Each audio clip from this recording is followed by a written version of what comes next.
Welcome back, everyone, to part 4, The Power of Visuals in Science Communication. You know, visuals are like the secret sauce in sharing scientific ideas. They cut right through language barriers, making complex information easier for everyone to grasp.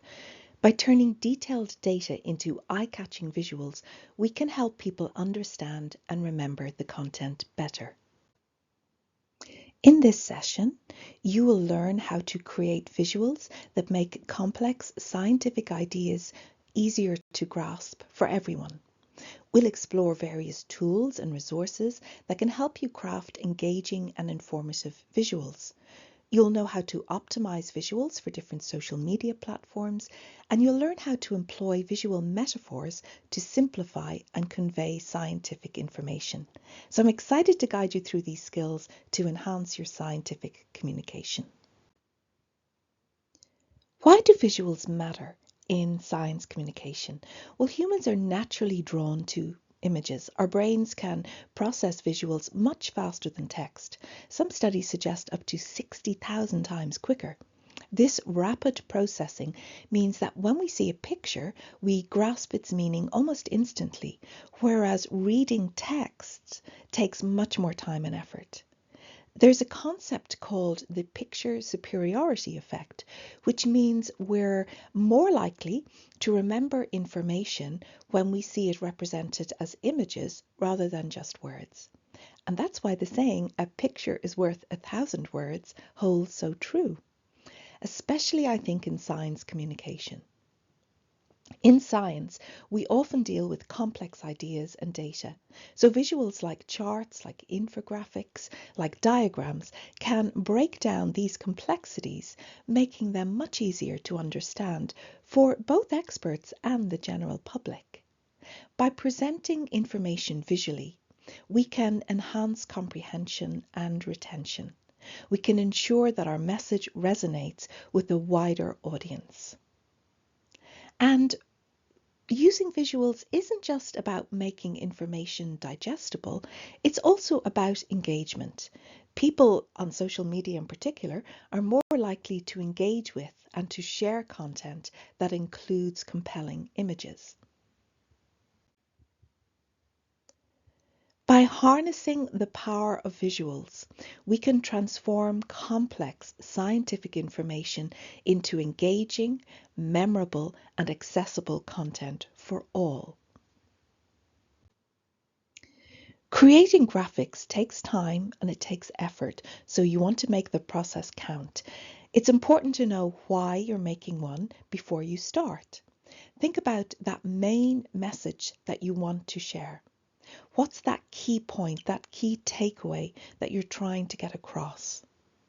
Having a clear goal in mind will guide you as you design your graphic. It should ensure that everything you include on your graphic supports your message. So starting with your why helps keep your graphic more straightforward and effective, making it easier for your audience to understand what you're trying to get across. So before you start designing, simply jot down your goal in a sentence or two. Let this be your reference point throughout the design process. Let it help you to stay on track so that you can create a graphic that really communicates your message. Our next step is to choose the type of graphic that you want to create, or the best type of graphic for what you want to convey.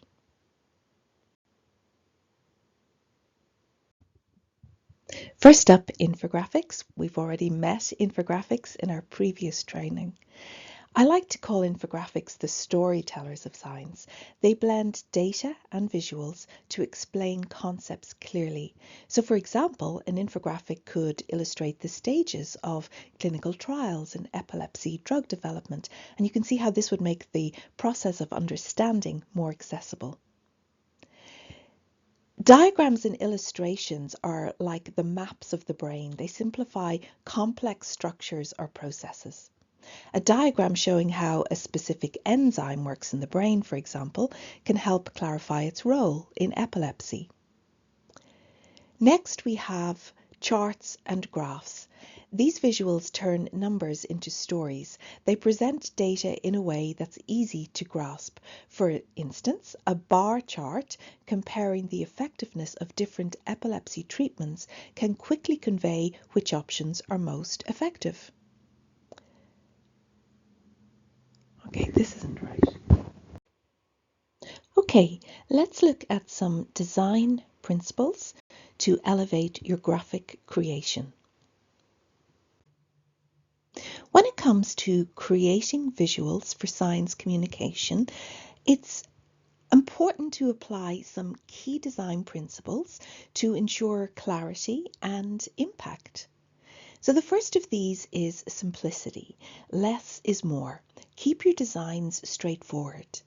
Avoid clutter by focusing on essential elements, and this makes it easier for your audience to grasp the information at a glance.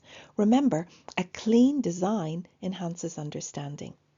Next, contrast. Make your elements stand out. Use contrasting colors and shapes to highlight important information. This distinction guides the viewer's attention and improves readability. For instance, dark text on a light background is easier to read. Next comes a visual hierarchy. Organize your information by importance.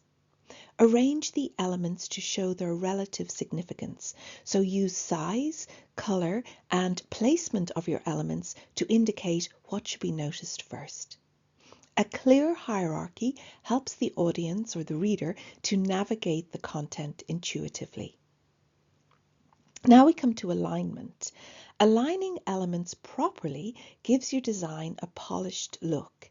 It ensures that nothing feels out of place, making the information easier to follow. Consistent alignment, as I hope you see on this slide, leads to a more organized and professional appearance.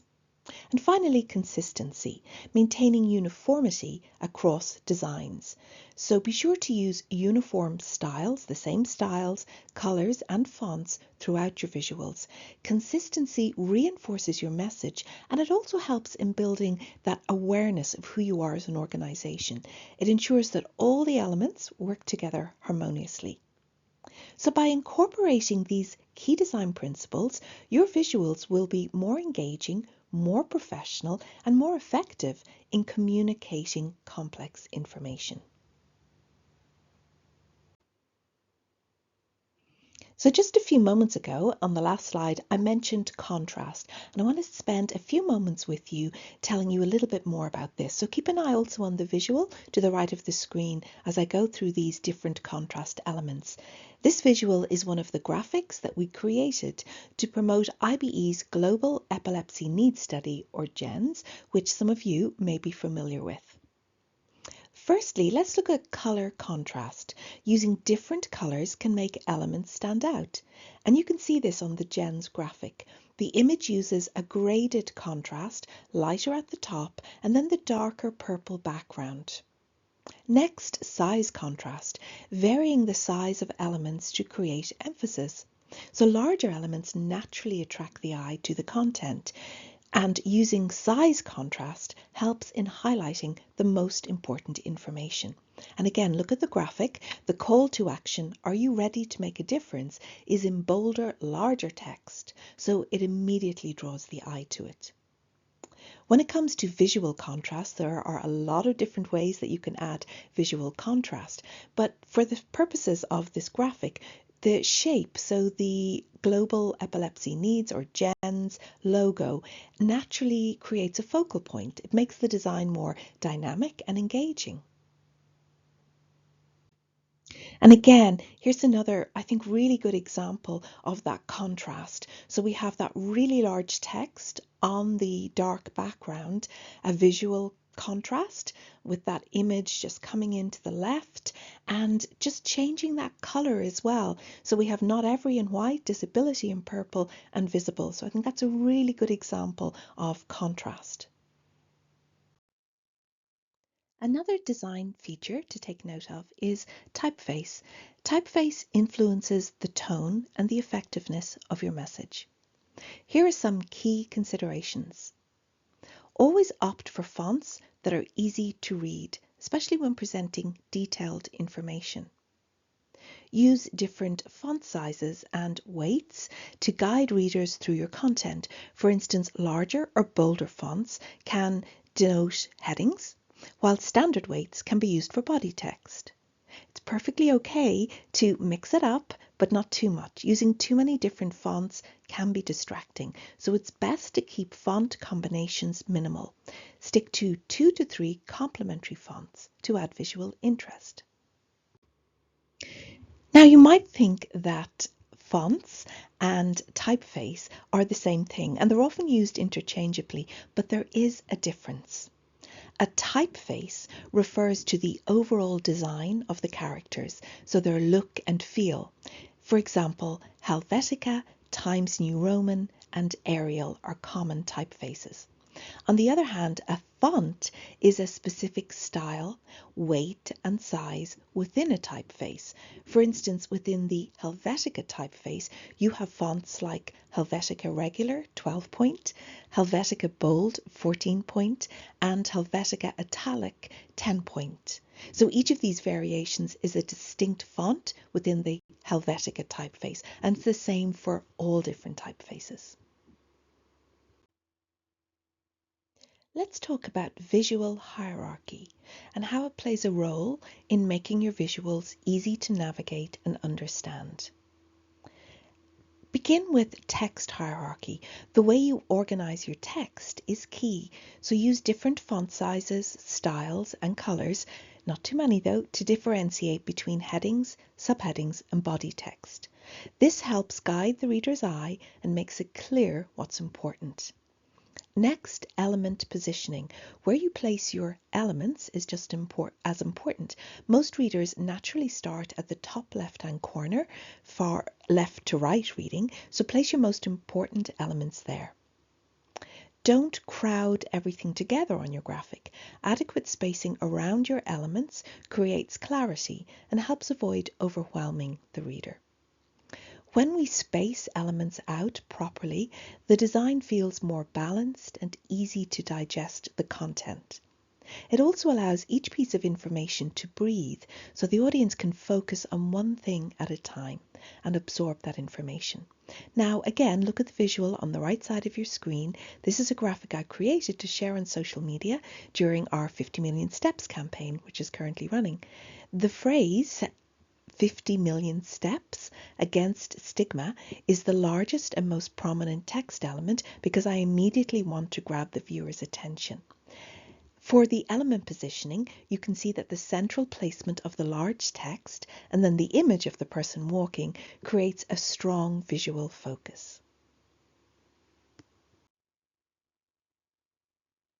Alignment is another fundamental design principle that ensures elements are arranged to create a cohesive and organized composition.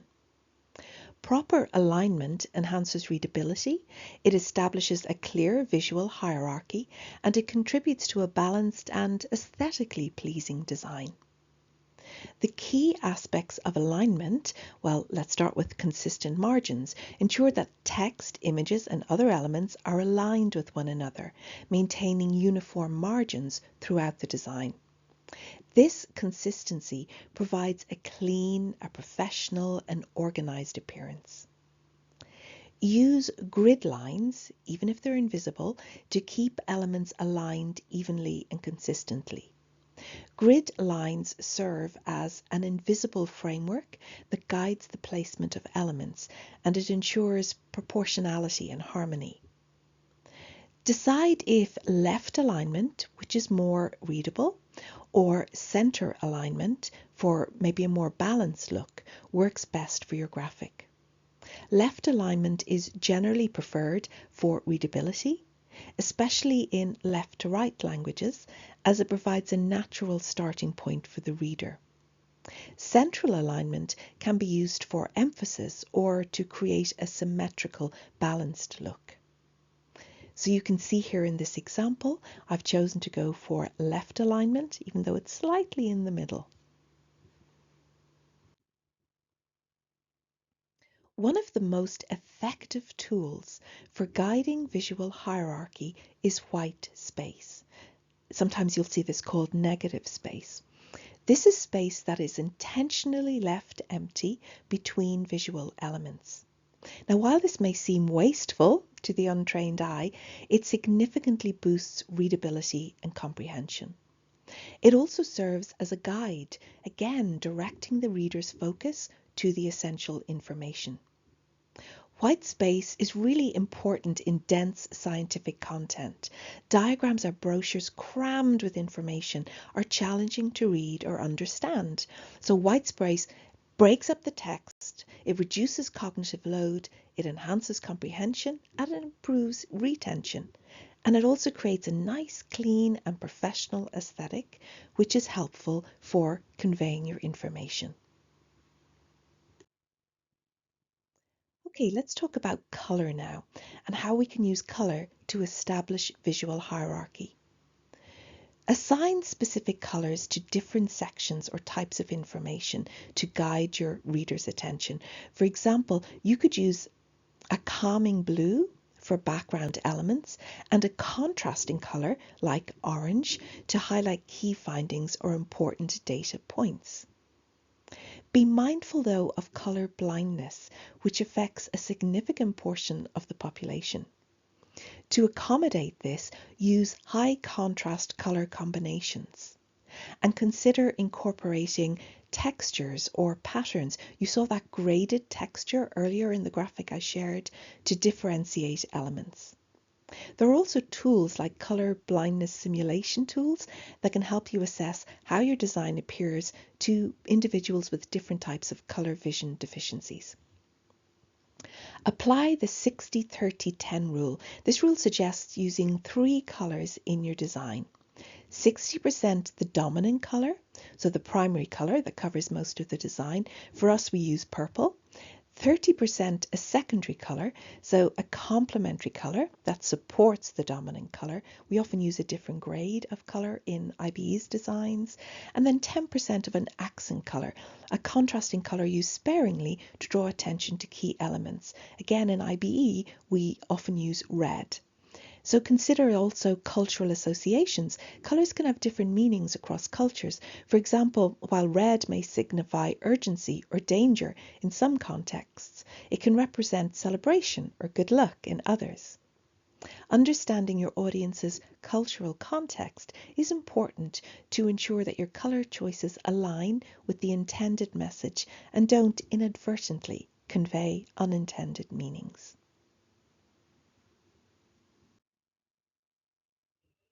Now, I mentioned consistency before, and it's really important that you use consistency. So use uniform or consistent design elements, such as the colors that you use, the fonts you use, and the iconography. And again, you see this example, the consistency that we use within IBE. Okay, let's talk about the images that you choose to use on your graphics. So the first thing is to make sure that your images directly support the message. Avoid using images just for the sake of using images. Steer clear of generic, overused, stock photos and clip art. Ensure that all your images have a high resolution to maintain sharpness. This is especially important for print materials. Always obtain proper licenses or permissions for any images you use that are not in the public domain. And be aware of the limitations of photo licenses. Some may restrict commercial use, print size, or exclusivity. Use Creative Commons resources, I'm going to show you a few in a moment, for free to use images with varying levels of attribution requirements. The first Creative Commons site I want to share is Unsplash. It's a great site. You can see that in some cases it requires attribution, but generally it's very flexible and really high quality images, as you can see here on the slide, one that I chose from Unsplash. Pexels is similar to Unsplash. It offers a wide range of free stock photos and videos. Again, requires attribution in some cases, but generally very flexible. And Pixabay is another great option, a diverse library of photos, of illustrations, and even of videos. And again, very flexible in terms of attribution. So they're just three places that you can find high quality, high resolution images that you can use mostly for free on your graphics. Now, just some pointers on optimizing your images. First of all, choose the right file format. So there's JPEG, which is best for photographs with lots of colors. There is PNG, which is ideal for images with sharp edges, with logos and images with some degree of transparency. And there is GIF or GIF, whatever way you want to pronounce it, which is suitable for simple images with limited colors and animations. Also, make sure that you resize images to the exact dimensions required. This is particularly relevant when it comes to social media. Otherwise, your images could look a little bit pixelated or just skew-ways. And you can reduce the file size of your images if those images are taking a long time to load, for example, on a website. You can use image optimization tools to compress images without significantly impacting the quality. Here is a tool that I use. It's called Tinify, and it's a really good tool, a very simple tool. You can just drag and drop your image, and then you can compress or reduce it according to what you need done. So speaking of free tools, let me share with you some of my favorite visual design tools. I'm going to start with Canva. Canva is my go-to tool. It's the tool I use to create IBE's graphics. It's very user-friendly, lots of great features to help you create presentations, social media posts, infographics, and videos. It has a free version, but I would recommend that you upgrade to a paid version. And if you are a registered charity, you also have the possibility of getting it for free as a registered charity. So highly recommend looking into that. Another tool that I recommend is Pixlr, and it is free. It's a photo editor. It's actually similar to Photoshop, but it's a lot easier. It's got a lot of advanced editing capabilities, so that's also one worth checking out. And BioRender. Now, this platform specializes in creating scientifically accurate illustrations.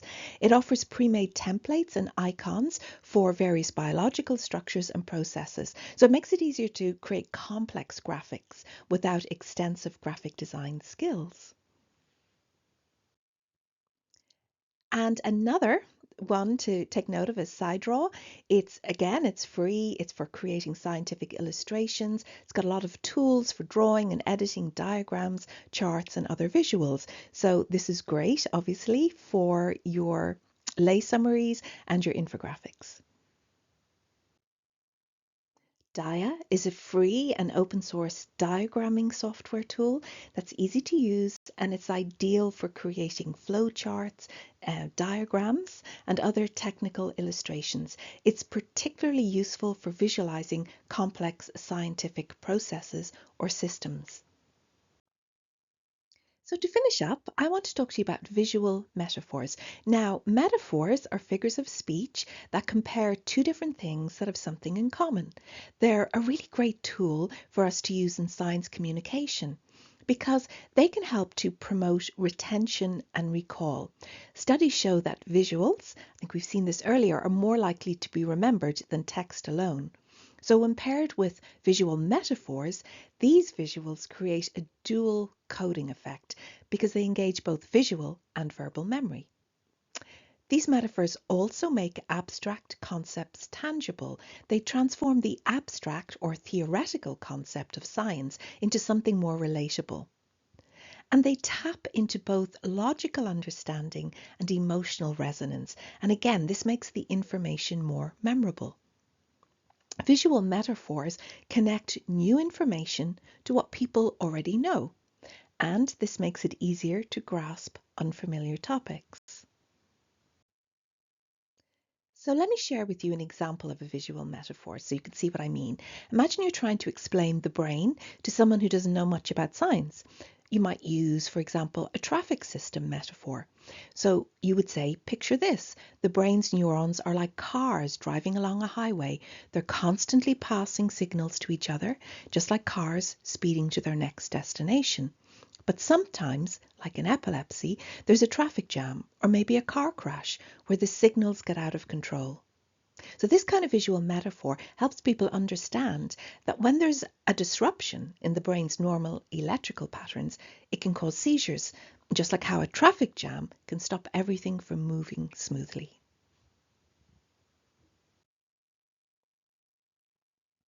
And another example of visual metaphor, imagine you're explaining a seizure to someone who's never experienced one. A great visual metaphor could be thinking of it like a storm. When someone has a seizure, it's like a sudden electrical storm in the brain. The storm starts out of nowhere. And just like how a storm can cause everything to get chaotic and unpredictable, a seizure can cause the body to move uncontrollably or even lose consciousness. But once the storm passes, everything settles back down. So again, another really good metaphor.